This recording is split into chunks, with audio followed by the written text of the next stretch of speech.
Hello friend, જય શ્રી કૃષ્ણ બધા મિત્રોને। આજે આપણે બનાવીશું બટેટા અને કેરીનું શાક। એના માટે આપણે અહીં બે મીડિયમ સાઇઝના બટેટા મોળ્યા છે અને આપણે અહીં અડધી કેરી મોળી છે। હવે આપણે તેને વઘારવા માટે એક પેનમાં તેલ ગરમ મૂકી દઈશું। અહીં એક પેનમાં મેં 3.5 પાવડા જેટલું તેલ ગરમ મૂક્યું છે। આપણું તેલ ગરમ થઈ ગયું છે, તેમાં અડધી ચમચી રાઈ,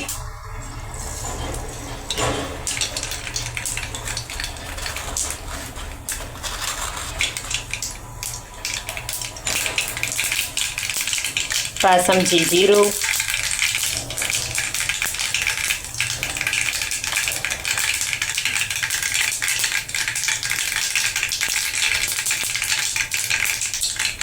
पाँच चमची हींग। આપણો વઘાર થઈ જાય એટલે આપણે તેમાં બટેટા નાખી દઈશું। મેં તેને પહેલેથી જ પાણીમાં ધોઈ લીધા હતા। તેને આ રીતે હલાવીને મિક્સ કરી લઈશું।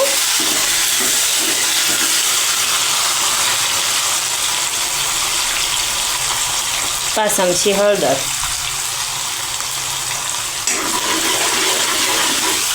હવે આપણા બટેટા સડી ન જાય ત્યાં સુધી તેને સંતળાવા દઈશું। આપણે આ રીતે તેને ઢાંકી દઈશું 2 થી 5 મિનિટ માટે। આપણા બટેટા સડી ગયા છે, તો હવે હું તેમાં કેરી નાખી દઈશ। મેં અહીં અડધી કેરી લીધી છે સુધારીને, ઝીણી ઝીણી। બટેટા અને કેરી બંને ઝીણા ઝીણા સમારવા।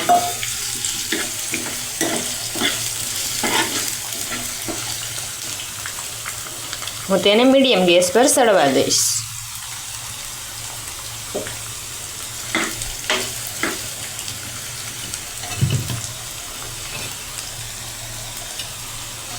આ રીતે તેનું ઢાંકણ ઢાંકીને હું તેમાં 1 ચમચી જેટલું મીઠું નાખી દઈશ। બટેટામાં એટલા માટે નહોતું નાખ્યું કે બટેટા તળિયે ચોંટી જાય, તેનાથી મીઠું અગાઉ નાખી તો। હવે હું તેમાં નાખી દઈશ। બટેટા સડી ગયા છે એટલે કેરી સડી જવા માટે આપણી કેરી અને બટેટા સડી ગયા છે, તો હું તેમાં લાલ મરચું નાખીશ। તમે જે પ્રમાણે તીખું ખાતા હોય એ પ્રમાણે નાખું। મેં અહીં 1 ચમચી જેટલું નાખ્યું છે। હું તેને હલાવીને આ રીતે મિક્સ કરી લઈશ। મરચું નાખો ત્યારે સાવ લો ગેસ કરી નાખો, એટલે આપણું મરચું બળી ન જાય।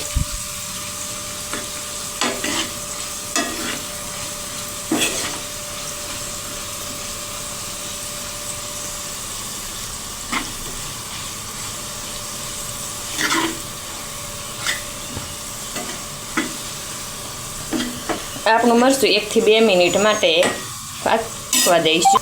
આપણું મરચું 1 થી 2 મિનિટ માટે પાકી ગયું છે, તો હું તેમાં પાણી નાખી દઈશ રસો કરવા માટે। આ રીતે મીડિયમ રસો રાખવાનો છે।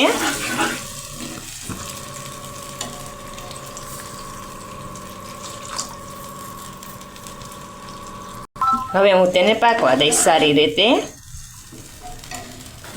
હું તેમાં 1 મોટી ચમચી જેટલો ગોળ વાતરેલો નાખીશ, જેનાથી આપણું શાક ખાટું વધારે ન લાગે એટલા માટે। હવે તેને હલાવીને મિક્સ કરી લઈશ। હું શાકના રસાને 4 થી 5 મિનિટ માટે પાકવા દઈશ મીડિયમ ગેસ પર। 4 થી 5 મિનિટ માટે આપણો રસો પાકી ગયો છે। હવે હું તેમાં અડધી ચમચી ધાણા જીરું નાખીશ ને ગેસને બંધ કરી દઈશ। તેને હલાવીને મિક્સ કરી લઈશ ને ઉપરથી થોડી કોથમીર। આપણું કેરી અને બટેટાનું શાક બનીને તૈયાર છે। તમે જોઈ શકો છો, છે ને એકદમ સહેલાથી બની જાય એવું આપણું કેરી બટેટાનું શાક બનીને તૈયાર। હવે હું તેને પીરસી દઈશ।